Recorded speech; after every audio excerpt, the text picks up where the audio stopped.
Inside an office in the city, a lot of individuals are oblivious while shrouded in Goliath bug covers. Out of nowhere an enormous bug stinger shows up and punctures one of the representatives. This began a couple of days prior. Cooper is behind schedule for work, yet he actually contends with his father on the telephone. His dad is worn out on Cooper continuously being in a difficult situation and calls him a shame for the family name.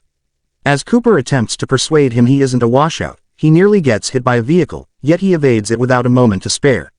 Subsequently, Cooper comes to the workplace and rapidly arrives at his work area to imagine he's been working for some time. Notwithstanding, the supervisor Morin calls him to his office to put a few accounts that demonstrate Cooper has been acting improperly with the clients, so she fires him. At that point a stunning sound rings through the structure in each individual and it drops. A couple of days after the fact, the workplace is shrouded in bug cases. These were shaped by Goliath bugs, which currently meander around the workplace to sting their detainees. At the point when Cooper awakens, he quickly breaks the case and liberates himself, just to hurl some peculiar goo. At that point a Goliath insect assaults him, so an overreacting Cooper puts forth a valiant effort to retaliate until he drives it away. Subsequent to bringing a second to quiet down, Cooper sees Morin in a cover and hurries to help her. At the point when she awakens, she feels debilitated as well. Both she and Cooper listen to the commotion and passing, however they have no clue about what occurred straight away. Morin likewise recalls that she should meet with her girl, so she and Cooper run outside to keep an eye on others. The circumstance on the roads is something very similar, each individual is trapped in large cases. They track down Morin's girl Sarah in a casing inside her vehicle, so Cooper volunteers to help. He rapidly breaks the cover. However, when Sarah awakens, she misconstrues what is happening and showers gas at Cooper's eyes. Unexpectedly an immense wasp flies in and snatches Morin to then take off with her. Sarah shouts for her mom, yet she can't arrive up to help her. While Cooper actually feels his eyes consuming, he consents to leave with Sarah, just for monster bugs to begin showing up surrounding them. As she moves away, Sarah coincidentally thumps over a trash bin and understands that the enormous bugs respond to commotions, so she enacts the caution on her vehicle. The animals promptly rush to the vehicle and the team can escape securely. Minutes after the fact they enter a bistro, which is likewise brimming with cased individuals. Sarah needs to assist them with however Coopering is against it, calling attention to they might respond savagely and that making sense of things so often will get tiring. Unexpectedly a man called Hugo snatches Sarah by the neck and Cooper attempts to come to her protection, just to get punched all the while.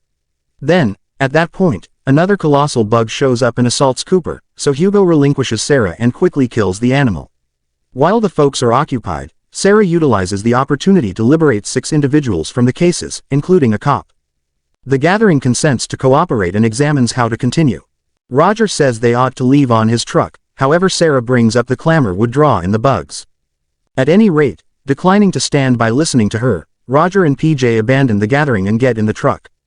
Very much like Sarah anticipated, the motor commotion draws in monster scarabs that promptly crush the truck. PJ leaps out, yet as he attempts to get away from he breaks his leg, and one more truck that let completely go winds up running over him. Roger stays in the driver's seat so the creepy crawlies arrive at through the window to catch him and divert him. In the meantime the remainder of the gathering are battling the bugs as well. In the battle, the cop is killed and Hugo's dad Albert gets stung toward the back, which makes an odd imprint on his skin. The excess survivors stow away in the closest structure and choose to go to the rooftop to evaluate what is happening. They see a strange red smoke somewhere out there and a tremendous crowd of wasps taking off from it. The gathering examines what to do, so Cooper proposes going to his father's home since he's a previous fighter who has a fortification with provisions. In any case, it would be a long excursion and they doesn't know how to securely arrive at the house. At that point a lot of bugs fly by so Lychee waves her arms. Be that as it may, the bugs don't respond and take off. This affirms they're visually impaired and utilize sound to find their casualties. The gathering concurs they need to more deeply study their foe prior to going with a choice, so they put a radio inside a storeroom to bait an insect into it, rapidly catching it inside. Lychee is a researcher and needs to drain the creepy crawly like a snake to concentrate on its toxin, which examine the others however they consent to help at any rate. They free the storage room and collaborate to hold the scarab down, luckily figuring out how to get an example of the toxin without anybody getting injured. While Lychee concentrates on the fluid, the others share their encounters. They all have similar story, they heard the clamor, dropped, and later awakened to track down the cases. Ultimately, Lychee presumes that the bug's poison goes about as soothing. She likewise finds a red gas like the one they saw before. She can see the bugs excluded, yet she can't determine what it is.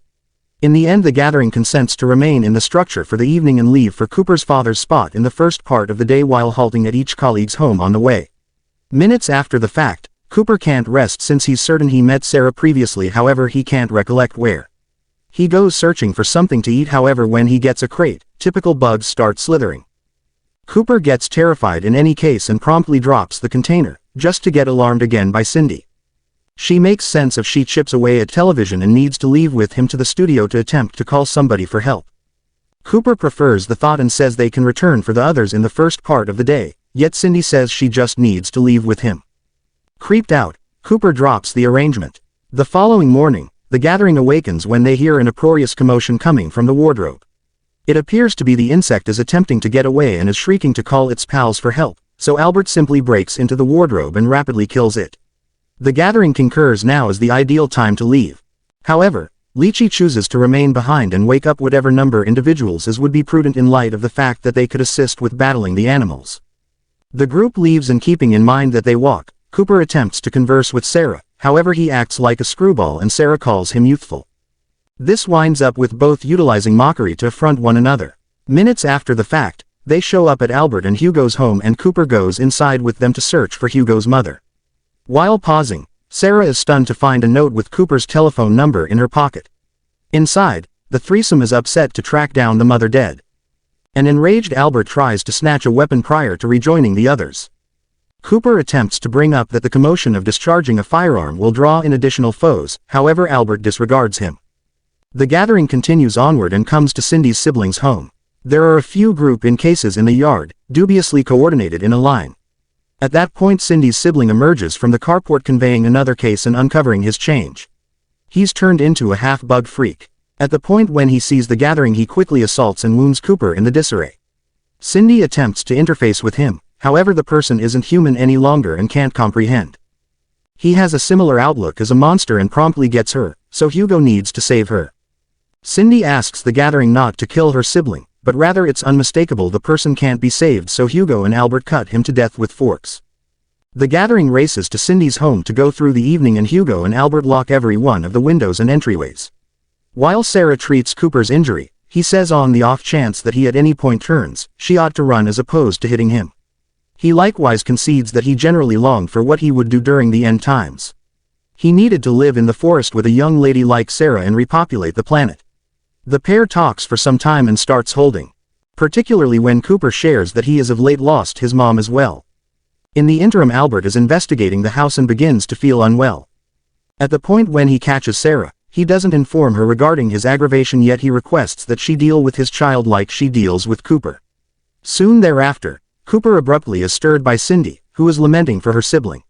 Requiring some solace, she removes her garments and requests that Cooper deal with her, coming really close. Anyway, Cooper delicately drives her away and turns her down.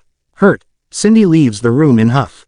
The following day the group continues to travel and they notice the baffling smoke somewhere far off once more. Sarah believes that it's coming from the bug's home and needs to go there to track down her mother, yet Cooper adjusts her perspective by calling attention to the likelihood of coming out on top are unquestionably low. At that point a lot of bugs fly above them, so the gathering stays quiet to slip by everyone's notice. Feeling anxious, Cooper and Sarah clasp hands. Cindy sees this and the envy makes her snap, so she begins shouting to stand out. The others attempt to make her stop, however she will not yield to common sense, so Albert kills her with a shot. The bugs before long assault and Albert kills a lot of them with hardly a pause in between. One of the beasts actually figures out how to contact him and snatches him to divert him, yet fortunately Cooper gets the firearm and kills the animal to free Albert without a moment to spare. One more beast utilizes the interruption to go after Cooper, so Sarah races to help him. The bug relinquishes Cooper and gets Sarah, all things being equal, taking off with her. Eventually, just Cooper, Albert, and Hugo are left. The triplet strolls for some time and in the end they arrive at the place of Cooper's dad, who has been absent for some time. Cooper asks him not to make clearly commotions, but rather Ethan will not tune in. At night, Ethan assembles the visitors and they examine their choices. Unexpectedly Albert loses a tooth and before everybody can respond, he starts changing into a bug freak and goes after Cooper. A battle follows, and as Cooper attempts to keep Albert diverted, Hugo must choose the option to shoot his own dad. Hugo then has a breakdown while making sense of that this is what his dad had requested that he do. Tragically, the gunfire draws in additional beasts. Ethan kills one of them before the three people race to conceal in the room, just to chance upon Ethan's canine on the way. It turns out the canine has transformed too, yet Ethan tosses her number one toy and effectively diverts her. At that point a crowd of huge scarabs assault, so the triplet runs until they come to the dugout. Presently they're protected, they nod off for the evening. A flashback starts showing that the individual who nearly hit Cooper with a vehicle had been Sarah. They squabbled over whose issue it was, and Cooper gave her his number in the event that he harmed her vehicle, which was a reason to ask her out. In the present, Cooper awakens in shock as he understands the reason why he knew her face. During breakfast, Ethan says there are no administration messages on the radio, and that implies they can't expect help. He needs to design a course to a protected spot. However, Cooper is worn out on following his dad's every impulse and declares he'll go to the home to save Sarah. He asks his father for help, yet Ethan won't go with him. Hugo needs to go along, but Cooper would rather not put him at serious risk and powers him to remain. Minutes after the fact, Cooper is strolling alone in the distance and stops to alleviate himself. Out of nowhere a man focuses a firearm at him and couldn't care less about whatever Cooper needs to say, he simply captures him. Cooper winds up in prison with a person that just communicates in Spanish. Fortunately Cooper can talk it also and discovers that the man that caught them and his accomplice figure everybody will ultimately transform into change beasts, so they're cleaning the roads like vigilantes. Incredibly, his fellow prisoner was essential for Li Chi's gathering, yet tragically they neglected to manage the bugs. The secretive red smoke ended up being inflammable and caused a fire that obliterated the gathering's sanctuary, with this man as the main survivor. In the meantime, Sarah awakens in the bug's home and finds the Sovereign consuming many cased people and laying eggs. She begins moving around, expecting to track down her mom. Minutes after the fact, the vigilantes carry Ethan and Hugo to the police headquarters as well. Cooper makes sense of just individuals with an indentation transform into freaks, so the vigilantes really take a look at Ethan and find he's as of now been stung. A gunfight results, and as everybody attempts to shield themselves, the man in the cell transforms into a freak, just for the Wanderer shots to rapidly destroy him. Then Ethan cuts down the vigilantes. Furthermore, Ethan snatch every one of the weapons they can find and leave the station, prepared to track down the home. The threesome discover a few bikes and ride together while Ethan makes sense of how he was stung. He liberated the neighbor's canine from a case and it began yapping, which stood out of the bugs. As he warded them off, they figured out how to sting him. In the long run the triplet comes to a precipice, lastly tracks down the home. Inside, Sarah is as yet moving in a shock to find a freak youngster, who promptly begins shouting. This clamor causes Ethan to feel debilitated and he snaps, binding Cooper to a tree and taking Hugo out to safeguard them. In the wake of expressing farewell to his child and dropping the cuff keys for some other time, Ethan heads into the home. Seconds after the fact, Hugo awakens and liberates Cooper, then the young men race to the home too. Inside, Sarah is cautiously moving around, staying away from foes when she's abruptly frightened by Ethan. Believing she's being gone after, she wounds him in the hand with a blade. Ethan rapidly presents himself and Sarah cries, conceding she hasn't tracked down her mom. After Ethan solaces her, they go searching for the Sovereign, however they don't find her where Sarah last saw her. It turns out the Sovereign is on the roof and prepares to assault. So Ethan starts shooting. Anyway, the Sovereign is harder than different bugs and won't fall without any problem. Cooper and Hugo hear the shots and follow them to help. At that point the Sovereign produces an excruciating stunning sound, yet since Hugo has hearing issues, he isn't impacted and figures out how to toss explosives into the Sovereign's mouth in the nick of time. Cooper is likewise terminating at her, however at that point Ethan begins transforming into a beast, so Cooper, Hugo, and Sarah choose to take off. As they advance toward the leave, the explosives go off and flares assume control over the home, totally annihilating it and taking out the survivors. In a little while, Cooper awakens in the medical clinic and finds Sarah and Hugo are fine. Outside they hear birds singing rather than bugs shrieking. Thoroughly considering it, the threesome goes to the road and begin liberating individuals while Cooper and Sarah consent to date. At that point they see something somewhere out there and get panicked. Make a point to buy in and turn on notices so you can observe more recordings like this. Gratitude for watching.